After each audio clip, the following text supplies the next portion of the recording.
ശനിയാഴ്ച നമുക്ക് പരിശുദ്ധ ദൈവമാതാവിൻ്റെ വേദിക്കൊക്കെ പോകാറുണ്ട്, പ്രാർത്ഥിക്കാറുണ്ട്. ഇന്ന് കൂടുതലായിട്ട് മാതാവിൻ്റെ പ്രാർത്ഥന നമുക്ക് പ്രാർത്ഥിക്കാം, ജപമാല ചെല്ലാം, വചനങ്ങൾ ധ്യാനിക്കാം. സ്നേഹമുള്ളവരെ, ഇന്നത്തെ ദിവസം നമുക്ക് പ്രമാണം 5 കൊല്ലരുത് എന്നുള്ള വചനത്തിലേക്ക് നമുക്ക് കടന്നു വരാം. കൊല്ലുക എന്ന് പറയുമ്പോൾ നമ്മളെല്ലാവരും അയ്യോ ഞാൻ ആരെയും കൊന്നിട്ടില്ല. കൊല അബോർഷൻ നടത്തൽ അതൊരു കൊലയാണ്. കുട്ടി നഷ്ടപ്പെടാൻ വേണ്ടി ഒരു എന്തെങ്കിലുമൊക്കെ പൈനാപ്പിൾ കഴിക്കലോ, അല്ലെങ്കിൽ ഓട്ടോറിക്ഷയിൽ പണ്ടത്തെ ലാംബർട്ടിയിൽ പോക്കോ, അതല്ലെങ്കിൽ ചാടി അങ്ങനെ പോക്കോ, പലതരത്തിൽ ഇതുണ്ട്. പിന്നെ ഡോക്ടറെ കൊണ്ട് അബോർഷൻ, അല്ലെങ്കിൽ മരുന്ന് കഴിച്ച്, അങ്ങനെ പലതും ഉണ്ട്. അപ്പോൾ സ്നേഹമുള്ളവരെ, കൊല്ലുക എന്ന് പറഞ്ഞപ്പോൾ മറ്റൊരു വശം കൂടിയുണ്ട്. നമ്മളുടെ സംസാരങ്ങൾ, നമ്മുടെ പ്രവർത്തനങ്ങൾ, നമ്മുടെ എന്തെങ്കിലും നോട്ടവോ സംസാരം കൊണ്ടോ ആരെങ്കിലും വേദനിക്കാൻ ഇടവന്നിട്ടുണ്ടെങ്കിൽ അതൊരു കൊലയാണ്, കൊല്ലാക്കൊലിയാണത്. അബോർഷൻ മാത്രമല്ല, ഇതും ഒന്ന് ചിന്തിക്കുക. മറ്റുള്ളവരുടെ സൽപ്പേരിന് കളങ്കം വരുത്തിയതുണ്ടോ, അതും ഒരു കൊലയാണ്. വീണ്ടും ഒരു കൊലയുണ്ട്. അയ്യോ, അത് ഭയങ്കരമാണ്. നീ ചെയ്യാത്ത പാപം, നീ ചെയ്യാത്ത ഒരു പ്രവൃത്തി നീ ചെയ്തു എന്ന് പറഞ്ഞുകൊണ്ട് നിന്നെ അങ്ങോട്ട് മുദ്ര കുത്തുക. അങ്ങനെയൊക്കെ നടക്കുന്നുണ്ടല്ലോ ഈ ലോകത്ത്. പണ്ട് കാലത്ത് ഞാൻ ചെറുപ്പത്തിൽ കേട്ടിട്ടുണ്ട്, ഒരു മറിയംകുട്ടി കൊലക്കേസ് ഒരു വൈദികൻ്റെ തലയിലാണ് വെച്ച് കൊടുത്തു. ആ വൈദികൻ്റെ ഡ്രസ്സൊക്കെ ഇട്ടിട്ട് പോയിട്ട് കൊല ചെയ്തിട്ട് ചോര ഇതൊക്കെ ആയിട്ട് കൊണ്ട് ഇട്ടു. പിന്നീടാണ് അറിഞ്ഞത് അദ്ദേഹമല്ല, നിരപരാധിയാണ് അദ്ദേഹമായിരുന്നത്. അപ്പം മോളെ, നിന്റെ ജീവിതത്തിൽ നീ ചെയ്യാത്ത പാപങ്ങൾ, നീ ചെയ്യാത്ത കുറ്റങ്ങൾ നീ ഏൽക്കേണ്ടി വന്നിട്ടുണ്ടോ? എൻ്റെ ജീവിതത്തിൽ നടന്നിട്ടുണ്ട്.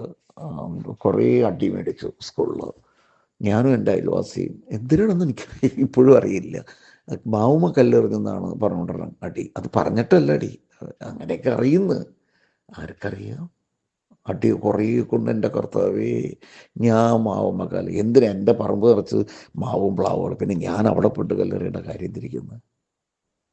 അടിച്ച സാറൊക്കെ ദരിദ്രം പിടിച്ച ഒരു വീട്ടിലത്തെ ഇതാണ്. ഞങ്ങൾ ഇഷ്ടംപോലെ പറമ്പും കൃഷികളും മാവും പ്ലാവും ചുറ്റും. എനിക്ക് എണ്ണാൻ പറ്റില്ല, അത്രമാത്രം പ്ലാവും മാവുള്ള വീടായിരുന്നു. ദാരിദ്ര്യമുണ്ട്, കഷ്ടപ്പാടൊക്കെ ഉണ്ട്. പക്ഷെ മാങ്ങയ്ക്കും ചക്കയൊക്കെ അതൊക്കെ ഇഷ്ടം പോലെ ആര് കല്ലെറിയാൻ പോകണം. അത് സ്കൂളിലെ എൻ്റെ പൊന്നേ, ഞാൻ അത്ര വലിയ ക്രൂരനൊന്നും അല്ലായിരുന്നു ചെറുപ്പത്തിൽ, എപ്പോഴായാലും. അപ്പോൾ ഞാൻ ചെയ്യാത്ത തെറ്റിന് ക്ലാസ് റൂമിലല്ല, ഓഫീസ് റൂമിൽ കൊണ്ടുപോയിട്ടാണ് അടിച്ച് തപ്പട്ടോടിയാക്കണേ. എന്നാടിയാണ് ഒരു വേലായുധൻ സാറ് അയൽവാസി ചെക്കനെ ബാവുന്നറ അവനെയും തല്ലി. കഷ്ടമായി പോട്ടോ, കഷ്ടം. അപ്പം ഇതുപോലെയൊക്കെ നമ്മുടെ ജീവിതത്തിൽ ഉണ്ടാകും നീ ചെയ്യാത്ത തെറ്റുകൾ. മക്കളെ, ഇത് അവരോട് ക്ഷമിക്കണം. ഞാൻ ക്ഷമിച്ചു, നിങ്ങൾ ക്ഷമിക്കുക. അപ്പോൾ അവിടെ ഒരു അത്ഭുതം നടത്താനായിട്ടൊരു ചാൻസ് ദൈവത്തിന് കിട്ടും, ഒരു ഗോളടിക്കാൻ. ഹല്ലേലൂയ. അപ്പോൾ കൊല ചെയ്ത മേഖല കേട്ടോ, നമ്മളും തെറ്റ് ചെയ്യാത്തവരെ കൊല ചെയ്തിട്ടുണ്ടാവുക. ഇതുപോലെ വാക്കുകൾ കൊണ്ടുള്ള കൊല, പ്രവൃത്തികൾ കൊണ്ടുള്ള കൊലകൾ. നമുക്ക് പ്രാർത്ഥിക്കാം. എല്ലാവരും സൂചിച്ചേൻ ഹല്ലേലൂയ, ഹല്ലേലൂയ, ഹല്ലേലൂയ, ഹല്ലേലൂയ, ഹല്ലേലൂയ, ഹല്ലേലൂയ, ഹല്ലേലൂയ, ഹല്ലേലൂയ. കർത്താവേ, പലരുടെയും വാക്കുകളിലൂടെ വേദനിക്കേണ്ടി വന്ന മക്കളുണ്ട്, മുറിവേറ്റ മക്കളുണ്ട്. കർത്താവേ, അങ്ങ് ഞങ്ങൾക്ക് വേണ്ടി 5 മുറിവുകളാണല്ലോ. ശരീരമാകെ മുറിവാണ്. മുൾക്കിരീടത്തു നിന്ന് വന്ന് ഒഴുകിയ രക്തം, പാദങ്ങളിൽ നിന്ന് വന്ന് വീണ രക്തം, ഉള്ളം കയ്യിൽ നിന്ന് വീണ രക്തം, മുട്ടുകാലിൽ നിന്ന് വീണ രക്തത്താൽ ഞങ്ങളുടെ മനസ്സിനെയും ഇത് കേൾക്കുന്ന സകല മക്കളുടെ മനസ്സിനെയും, അവരുടെ ബോധമനസ്സ്, ഉപബോധമനസ്സ്, അബോധമനസ്സ്, തല മുതൽ കാൽ വരെ, കണ്ണുകൾ, കൈകൾ, 5 ഇന്ദ്രിയങ്ങളും യേശുവേ അങ്ങയുടെ തിരുരക്തത്താൽ കഴുകി വിശദീകരിച്ച് അവരെ അനുഗ്രഹിക്കണമെന്ന് ഞാൻ പ്രാർത്ഥിക്കുന്നു. കർത്താവേ, ഈശോയെ നന്ദി, ദൈവമേ നന്ദി, ആരാധന, ആരാധന, ആരാധന, ആരാധന, ആരാധന. ഹല്ലേലൂയ, ഹല്ലേലൂയ, ഹല്ലേലൂയ, ഹല്ലേലൂയ.